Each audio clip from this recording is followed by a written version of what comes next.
నారాయణ మహర్షి ఇలా చెప్తున్నాడు, ఓ దేవర్షి, నువ్వు అడిగిన ఈ విషయం నాలోనే దాచుకోవలసిన విషయం. ఇది సనాతన రహస్యం, ఎవరికి కూడా చెప్పకూడదు. అయినా నీ వంటి భక్తుడికైతే తప్పకుండా చెప్పే తీరాలి. కనుక చెబుతున్నాను విను. పరమాత్మయే మా ఉత్పత్తికి కారణం. ఆ పరమాత్మనే మేము పూజిస్తున్నాం. దేవతగా, పితరులుగా మేము భావిస్తున్నాం. ఆయన కన్నా ఇతరమైన దేవతలు కానీ పితరులు కానీ మాకు లేరు. ఆయనే మాకు ఆత్మ అని తెలుసుకో. కనుకనే మేము ఆయనను పూజిస్తున్నాం. ఆయనే లోకాన్ని చక్కని మార్గంలో నడిపించే ఈ ధర్మ మర్యాదను స్థాపించాడు. దేవతలను, పితృదేవతలను పూజించటం అనేది ఆయన ఆజ్ఞ. స్వర్గంలో ఉండే ప్రాణులలో ఎవరైనా కూడా ఆ పరమాత్మకు నమస్కరిస్తారు. ఆయన అనుగ్రహం వల్లనే, ఆయన ఆజ్ఞానుసారంగానే ఉత్తమ గతిని పొందుతారు. మా ఇద్దరి పుట్టుక కూడా ఆయన నుంచే జరిగిందని మేము తెలుసుకున్నాం.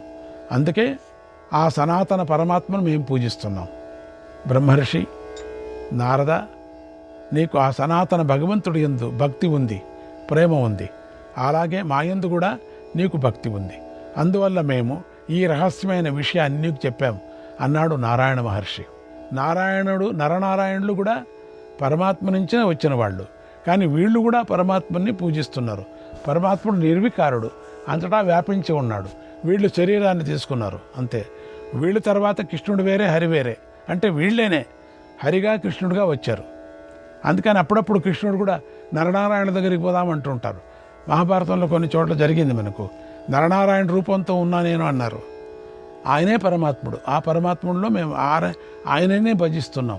అంటే ఆత్మనే భజిస్తుంది అని అర్థం. నేనే చూసుకుంటున్నాను అని అర్థం. అక్కడ శ్రీకృష్ణాయ పరమాత్మనే నమః 335వ అధ్యాయం. భీష్ముడు ధర్మరాజుకు ఇలా చెప్పాడు, ఓ ధర్మరాజా, ఆ తర్వాత నారద మహర్షి నారాయణ మహర్షి యొక్క అనుమతి పొంది యోగంతో ఆకాశంలోకి ఎగిరాడు. మేరు పర్వతానికి చేరి అదృశ్యమయ్యాడు. అక్కడ ఒక ఏకాంత ప్రదేశంలో నారదుడు 2 గడియల పాటు విశ్రమించాడు. అక్కడి నుండి ఉత్తర పశ్చిమ వైపు, వాయువ్య దిక్కు వైపు దృష్టిని పెట్టాడు. ఆయన పూర్వం చెప్పిన విధంగా ఒక అద్భుతమైన దృశ్యాన్ని చూశాడు. అప్పుడు ఆయనకు పాల సముద్రంలో ఉత్తర భాగంలో ఉన్న శ్వేత ద్వీపం కనిపించింది. ఆ ద్వీపం మేరు పర్వతం కంటే 32 యోజనాల పైన ఉంది అని పండితులు చెబుతారు. అక్కడి వారు ఇంద్రియాలు లేనివారు. వారికి ఎలాంటి ఆహారం అవసరం లేదు. వారు ఎలాంటి చేష్టలు చేయరు. కేవలం జ్ఞాన సంపన్నులుగా మాత్రమే ఉంటారు. ఆ ద్వీపంలో పాపాలు లేనివారు, తెల్లని రంగు గలవారు అయినటువంటి పురుషులు ఉన్నారు. పాపాత్మను వారి వైపు చూడలేరు. వారి కళ్ళు మసగా బారిపోతాయి. అక్కడ గల పుణ్యాత్మల శరీరం ఎముకలు వజ్రంలాగా దృఢంగా ఉంటాయి. వారు మానాపమానాల్లో సమానంగా ఉంటారు. మానవామానాల్లో వారి అంగాలు దివ్యమైనవి, వజ్రాల్లాగా ఉంటాయి. వారి యోగంలో శ్రేష్ఠులు, బలవంతులు. వారి శిరస్సులు గొడుగులలాగా ఉంటాయి. అదే మనము వేరే లోకాల నుంచి వస్తారని చెప్తారే, అట్లా వాళ్లే వీళ్ళు. వారి కంఠస్వరాలు మేఘ గర్జనలాగా గంభీరంగా ఉంటాయి. ప్రతి ఒక్కరికి 4 చేతులు ఉంటాయి. వారి అరికాళ్ళు వేల పద్మాల లాగా రేఖలు కలిగి ఉంటాయి.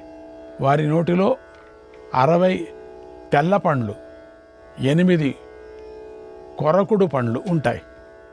వారు సూర్యుడితో సమానమైన కాంతి కలిగి ఉంటారు. సర్వప్రపంచాన్ని నోటితో కబళించే మహాకాలుడిని కూడా వారు నాలుకలతో నాకుతారు.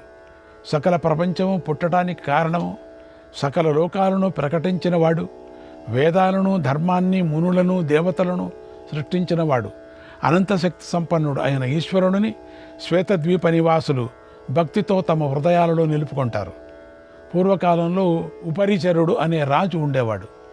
ఆయన ఇంద్రుడికి మిత్రుడు, పాపాలు పోగొట్టే నారాయణుడికి భక్తుడు, గొప్ప ప్రఖ్యాతి గలవాడు, ధర్మాత్ముడు, పితృభక్తి గలవాడు, ఎలాంటి సోమరితనం లేనివాడు. పూర్వం నారాయణుని వరం వల్ల ఉపచరుడికి రాజ్యం లభించింది. మొదట సూర్యుడి నుండి ప్రకటమైన వైష్ణవ శాస్త్ర విధిని ఆచరించాడు. దాని ప్రకారం ఆ రాజు శ్రీ మహావిష్ణువును పూజించాడు. ఆ తర్వాత మిగిలిన పదార్థాలతో పితృదేవతలను, విప్రులను, తనను ఆశ్రయించిన వారిని ఆదరించాడు. సంతోషపెట్టాడు. ఆ తర్వాత మిగిలిన ఆహారాన్ని తిన్నాడు. సత్యవ్రతాన్ని పాటిస్తూ ఉన్నాడు. ఇతర ప్రాణిని హింసించకుండా ఉన్నాడు. ఆయన శ్రీకృష్ణుడి సేవలో పూర్తిగా లీనమై ఉన్నాడు.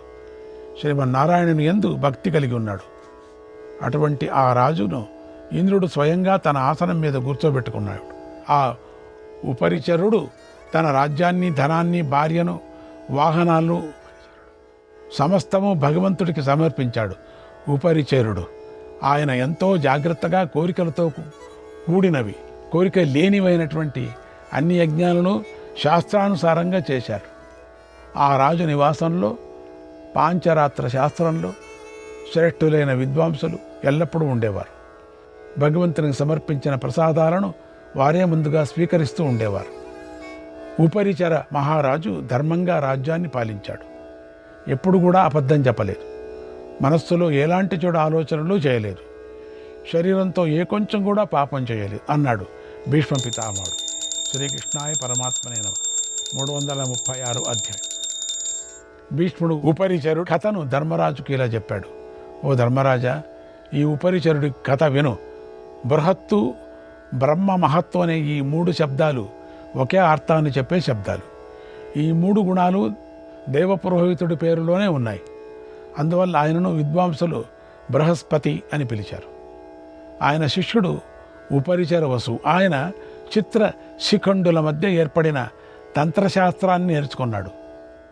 ఆ వసురాజు దైవానుగ్రహం వల్ల కలిగిన రాజ్యాన్ని ఇంద్రుడు స్వర్గాన్ని పాలించినట్లుగా పాలించాడు. ఒకనాడు ఆ రాజు అశ్వమేధ యాగాన్ని చేశాడు. అందులో బృహస్పతి ఆయనకు ఋత్విక్కు అయ్యాడు. ఏకతుడు, ద్వితుడు, త్రితుడు అనే 3 మహర్షులు ప్రజాపతి పుత్రులు ఆ యాగంలో సదస్యులయ్యారు. ఆ మహాయజ్ఞంలో అన్ని వస్తువులు సమకూరాయి. యజ్ఞంలో ఎలాంటి అశుభత జరగలేదు. ఉపరిచరుడు అహింసాపరుడు, పవిత్రుడు, ఉదారుడు, ఎలాంటి కోరికలు లేకుండా యజ్ఞం చేశాడు. అడవిలో దొరికే కందమూలాల ఫలాలతోనే దేవతలకు వారి భాగాలను సమర్పించాడు. పిష్టయజ్ఞం అంటే కందమూలాలతో యజ్ఞం. కందమూలాలలోనే అదే బలితో యజ్ఞం. చూసారా, ఎప్పుడో ఉపరిచరు వసు చేసిన యజ్ఞం ఇది. ఎక్కడా లేదన్నారే, ఇక్కడుంది. శ్రద్ధతో యజ్ఞం చేసిన ఆయన పట్ల శ్రీ మహావిష్ణు ప్రసన్నుడయ్యాడు. ఆయనకి ప్రసన్నుడయ్యాడు కదా. పశువధ చేస్తేనే అవుతాడా? పశువధ లేకుండా చేశాడే కందమూలాలతో. ఇంకంతకన్నా ఇంకేముంది? ఇతరులు ఎవరికీ కనిపించకుండా ఉపరిచరుడికి దర్శనం ఇచ్చాడు. ఆ ఉపరిచరుడికి హయగ్రీవ స్వామి అదృశ్యుడిగా ఉండి తనకు సమర్పించిన పూర్వడాశాన్ని స్వీకరించాడు. వాసన చూసి తన వద్దే ఉంచుకున్నాడు. ఇది చూసిన బృహస్పతికి చాలా కోపం వచ్చింది. ఆయన కోపాన్ని తట్టుకోలేక శృవాన్ని పైకెత్తి ఆకాశాన్ని కొడుతున్నట్టుగా కదిలించాడు.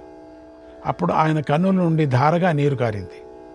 ఆ బృహస్పతి ఉపరిచర రాజుతో ఇలా అన్నాడు, ఓ రాజా, నేను భగవంతుడికి సమర్పించాలి అనుకున్న యజ్ఞభాగాన్ని ఆయనే నాకు స్వయంగా కనిపించి గ్రహించాలి. ఇందులో ఎలాంటి సందేహము లేదు అన్నాడు.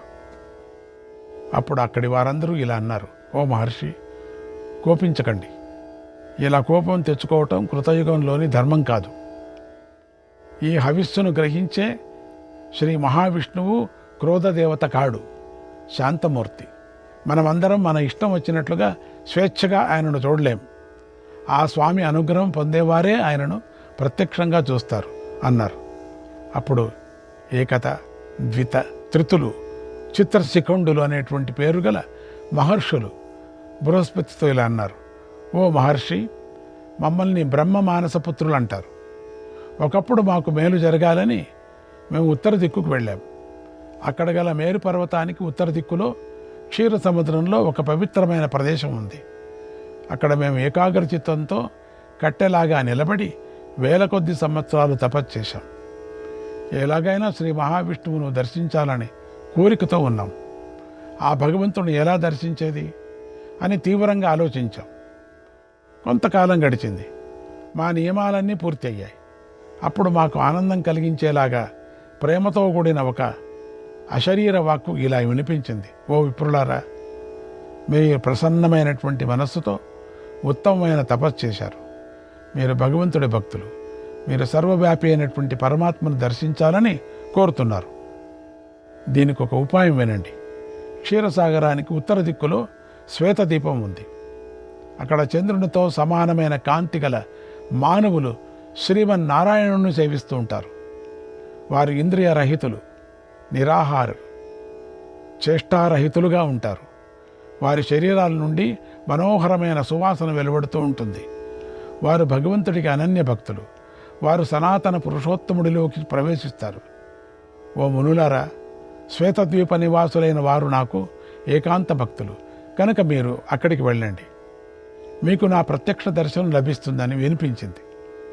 అప్పుడు మేమందరం ఆ వాక్కు ప్రకారం ఉత్తర దిక్కు వైపుకు వెళ్ళాం. ఆ స్వామి యందే మనస్సు పెట్టాం. ఆయనను దర్శించే కోరికతో మహాశ్వేత ద్వీపానికి చేరాం. ఆయన ఎలాగైనా చూడాలనే తపన మాలో ఎక్కువైపోయింది. తీరా మేము అక్కడికి వెళ్ళి చూసేసరికి మా చూపు నశించిపోయింది. ఎందుకంటే చూడలేరు కదా అని చెప్పారు కదా. అక్కడికి వారి తేజస్సుకు మా కన్నులు మిరమిట్లు వెళ్ళిపోయాయి. దాని మూలంగా అక్కడ మాకు ఏ పురుషుడు కనిపించలేదు. తర్వాత దైవీకంగా మా మనసులో ఒక స్మరణ కలిగింది. తపస్సు చేయకుండా భగవంతుని చూడలేం అనే జ్ఞానం కలిగింది మాకు. తర్వాత మేము వెంటనే మళ్ళీ 100 సంవత్సరాల కాలం తపస్సు చేశాం. ఆ తపోవ్రతం అయిన తర్వాత మాకు అక్కడ శుభలక్షణాలతో ఉన్నటువంటి పురుషులు కనిపించారు. అంటే వాళ్ళందరూ కూడా వజ్ర శరీరంతో ఉంటారు. శరీరం పైన చర్మం లేదు, కేవలం ఎముకలు మాత్రమే. వారు చంద్రుడిలాగా తెల్లగా ఉన్నారు. అన్ని శుభలక్షణాలు కలిగి ఉన్నారు. ప్రతిరోజు వారు ఈశాన్య దిక్కు వైపుకు తిరిగి చేతులు జోడించి మానస జపం చేస్తూ ఉంటారు. వారి ఏకాగ్రమైన మనస్థితికి భగవంతుడు సంతోషిస్తూ ఉంటాడు. ప్రళయకాలంలో వెలిగే సూర్యుడి కాంతి వంటి కాంతి ఆ ద్వీపంలోని వారికి ఉంటుంది. ఆ ద్వీపం తేజో నివాసం అని మేము అనుకున్నాం. వారిలో ఎక్కువ తక్కువలు లేక అందరూ సమానమైన తేజోవంతులుగా ఉన్నారు.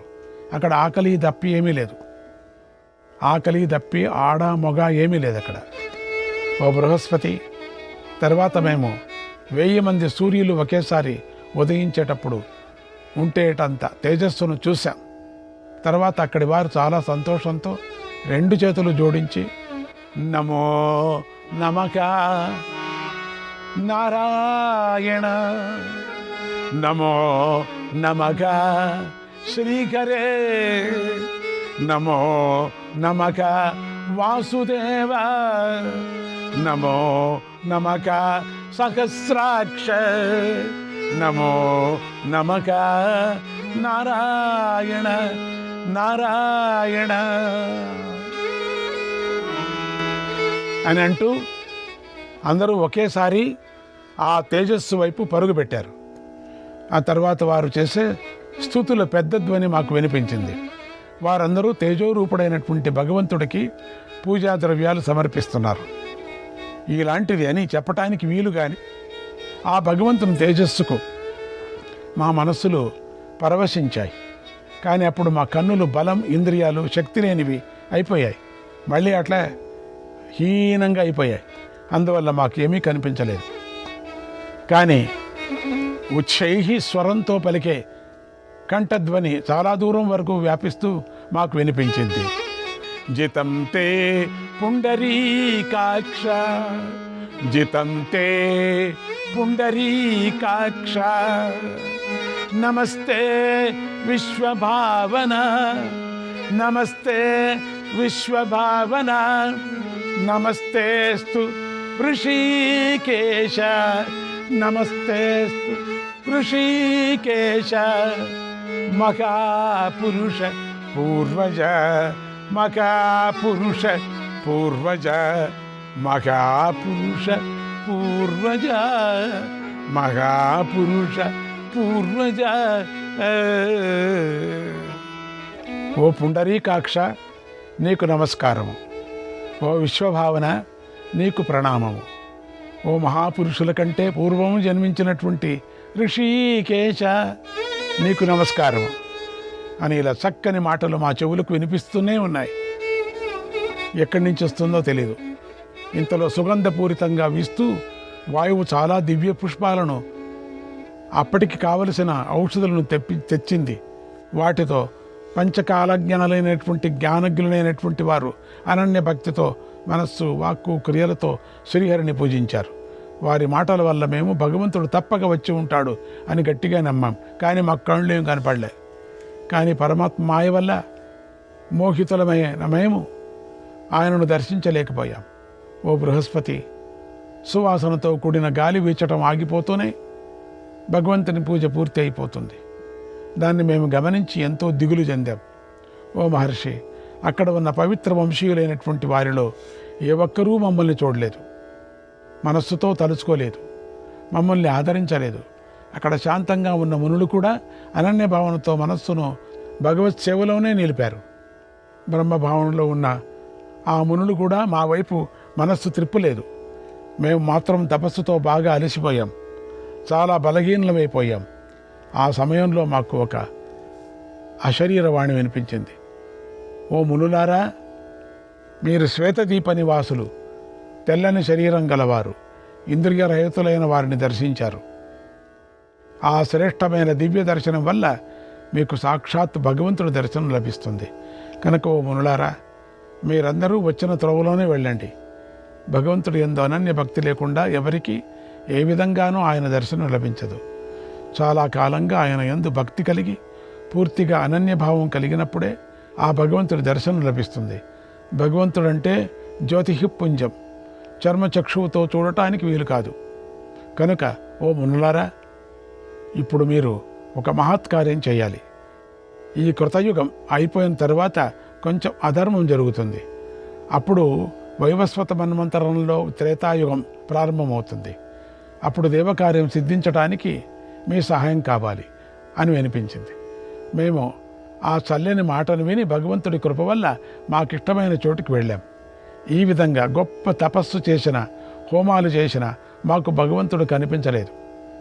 అలాంటప్పుడు నీ వంటి వారికి చాలా సులభంగా ఆయన దర్శనం ఎలా కలుగుతుంది చెప్పు? శ్రీమన్నారాయణుడు సర్వోత్తమ దైవం. ఆయనే జగత్తు సృష్టిస్తాడు, హవ్య కవ్యాలను గ్రహిస్తాడు. ఆయనే అవ్యక్త పరమాత్మ. ఆయనను దేవతలు, దానవులు కూడా పూజిస్తూ ఉంటారు అని ఇలా ఏకతుడు చెప్పాడు. ఆయనతో పాటు ద్విత, త్రితలు సమ్మతితో ఇతర పండితులు కూడా బృహస్పతికి నచ్చజెప్పారు. దానితో ఆయన శాంతించి యజ్ఞాన్ని పూర్తి చేశాడు, భగవంతుని పూజించాడు. తర్వాత ఉపరిచార రాజు కూడా యజ్ఞం పూర్తి చేసి రాజ్యం చేశాడు. ఒకనాడు ఆ రాజుకు బ్రహ్మశాపం తగిలింది. దాంతో ఆయన స్వర్గభ్రష్టుడయ్యాడు. అప్పుడు ఆయన రసాతలానికి వెళ్ళిపోయాడు. ఓ రాజా, ఆ రాజు ధర్మవత్సరుడు, సత్యధర్మపరాయణుడు కావటం చేత ఆయన భూమి అడుగుకు వెళ్ళినా కూడా ఎప్పుడూ నారాయణ మంత్రాన్నే జపించాడు. నారాయణుడి ఆరాధనలోనే ఆసక్తి కలిగి ఉన్నాడు. అందువల్ల నారాయణుడి దయవల్లనే ఆ రాజు పైకి వచ్చి భూలోకం నుంచి బ్రహ్మలోకానికి వెళ్ళాడు. నారాయణ నారాయణ పరమగతిని పొందాడు.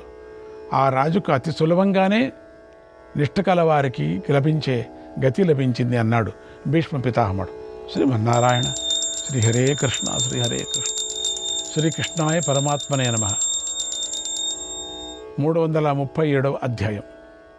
ధర్మరాజు భీష్ముడిని ఇలా అడుగుతున్నాడు. ఓ తాత, వసురాజు భగవంతుడికి అత్యంత భక్తుడు, మహాత్ముడు కదా.